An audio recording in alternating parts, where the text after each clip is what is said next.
Hola, hoy nos corresponde revisar la Segunda Guerra Mundial y la posterior Guerra Fría. Como antecedente, el Tratado de Versalles, sin duda importantísimo dentro de la Segunda Guerra Mundial, y la crisis económica también de 1929, porque ambas hunden a Alemania en una especie de humillación, ellos lo ven así, digamos, que genera un fuerte resentimiento, una fuerte odiosidad sobre Occidente. Hemos sido traicionados. Conocemos el odio que nos tienen aquí, lo conocemos bien. Este documento lo demuestra. Nos están exigiendo que digamos que nosotros y solo nosotros somos culpables de haber provocado esta guerra. La crisis económica y la crisis de las democracias occidentales van a facilitar la aparición en Europa de los gobiernos totalitarios. Y con esto, evidentemente, el nacionalismo, ¿no? Las distintas formas de nacionalismo que evitaron la colaboración internacional, al final de cuentas. Evidentemente, la división ideológica que existe entre el fascismo y el nazismo alemán con las democracias occidentales, pero también con el comunismo, ¿no? Que estaba en esta Unión Soviética surgida, digamos, de la Revolución Rusa en 1917, pero que se consolida años más tarde. Las democracias en general lo que predican, digamos, son las libertades religiosas, políticas, el derecho a voto, pero evidentemente los regímenes totalitarios proclaman la supremacía del Estado por sobre el ciudadano, la ideología única de un partido único además, y suspenden cualquier tipo de libertad individual en este aspecto, ¿no? En el caso de el fascismo italiano y el nazismo alemán, además, tienen cargas bastante fuertes en términos de racismo, discriminación, digamos. ¡Los judíos! ¡Los judíos! ¡Sí! Que se hacen llamar alemanes, pero que no son, ni han sido nunca, bienvenidos, ni deseados, y están por todas partes. Son ideas totalizadoras en términos absolutos, ¿no? Tienen en su base, digamos, la militarización de la sociedad, pero además de estas cosas que son como archiconocidas, también tenemos un nazismo que funda su doctrina en el antisemitismo, ¿no? Y como lo hablamos en el video anterior, no solo es contra los judíos, evidentemente el antisemitismo sí, pero tienen una doctrina que va fuertemente contra cualquier persona que no encaje dentro de la definición de raza aria que establece el gobierno nazi, ¿no? Y en eso caen no solo los judíos, sino que también gitanos, homosexuales. La Unión Soviética, por otra parte, es un país que después de la Revolución Comunista busca recuperar los territorios que perdieron antes de la guerra, en la Primera Guerra Mundial, y que en un comienzo no se enfrenta con Alemania, y no se enfrenta con ellos por esta idea, pero también por una esperanza de que Alemania agotara sus fuerzas en la Segunda Guerra Mundial, en esta guerra, que agotara sus fuerzas para después poder atacarlo. Y los alemanes también buscaban no enfrentarse a los soviéticos para no abrir un flanco más del que tener que estar preocupados. Ahora, aparte de Alemania e Italia, también sumamos a Japón como una política expansionista muy importante que en la de Japón se va a dar a lo largo del Pacífico, digamos. A partir de 1938, Hitler va a anexar Austria, ratifica a través de un plebiscito la unión de Austria con Alemania, ¿no? Luego anexa los Sudetes, Inglaterra y Francia mirando hacia cualquier parte, nadie le pone un coto a esta situación, y rápidamente después de anexar los Sudetes, que es una parte de Checoslovaquia, en menos de un año ya tiene anexado Checoslovaquia completo. ¿Qué quedaba, digamos? Polonia. En agosto de 1939, Alemania y la Unión Soviética firman un pacto de no agresión, un pacto que sorprendió al mundo completo, pues dos ideologías absolutamente opuestas llegan a un acuerdo de no agredirse, ¿no? Cada uno buscaba desgastar al otro y posteriormente tener algún enfrentamiento. No es que fueran amigos de ahora en adelante, seguían siendo totalmente enemigos. Además de eso, en el pacto se determinaba la repartición de Polonia entre ambos países. Con esta alianza, Inglaterra y Francia quedan sin el apoyo de Rusia, evidentemente, y Alemania queda libre en el frente oriental para poder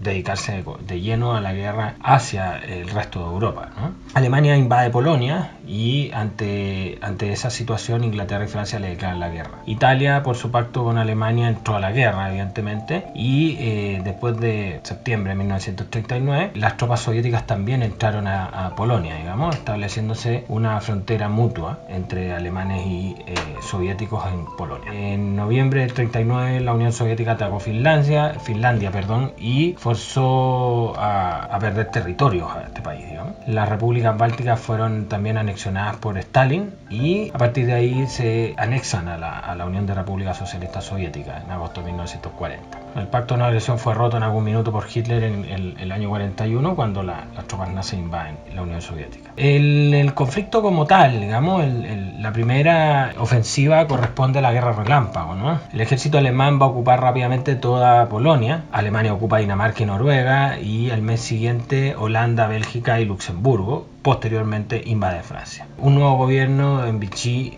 formado por el general Pétain, un héroe de la Primera Guerra Mundial, firma el armisticio con Alemania en mayo y se someten a tener un gobierno pro-nazi, ¿no? Que ayuda a nazi. Evidentemente, muchos franceses se negaron a esta situación y generaron una resistencia. Inglaterra sola frente a Alemania resistió los bombardeos diarios de la aviación alemana y de los cañones desde el continente, ¿no? El primer ministro Winston Churchill mantuvo al pueblo británico unido, digamos, y las tropas italianas, por otra parte, ocupan Yugoslavia y Grecia, toda la península de los Balcanes. Los gobiernos pronazistas de Rumania y Bulgaria permitieron la ocupación de sus países por las tropas italo-germanas. Y en África, las fuerzas de Alemania e Italia combinadas, dirigidas por el mariscal Rommel, avanzan sobre la colonia italiana de Libia hacia el canal de Suez, ¿no? Los ingleses logran contener ese avance porque era bastante delicado si los ítalo-germanos lograban tomar el canal de Suez. Y a partir de ahí se da posteriormente la operación Barbarroja, ¿no? Que Alemania invade la Unión Soviética sin ningún tipo de declaración de guerra, evidentemente entusiasmado Hitler por todos los avances que había tenido en Europa, ¿no? Rápidamente las fuerzas de tierra y aire ocuparon todo el sur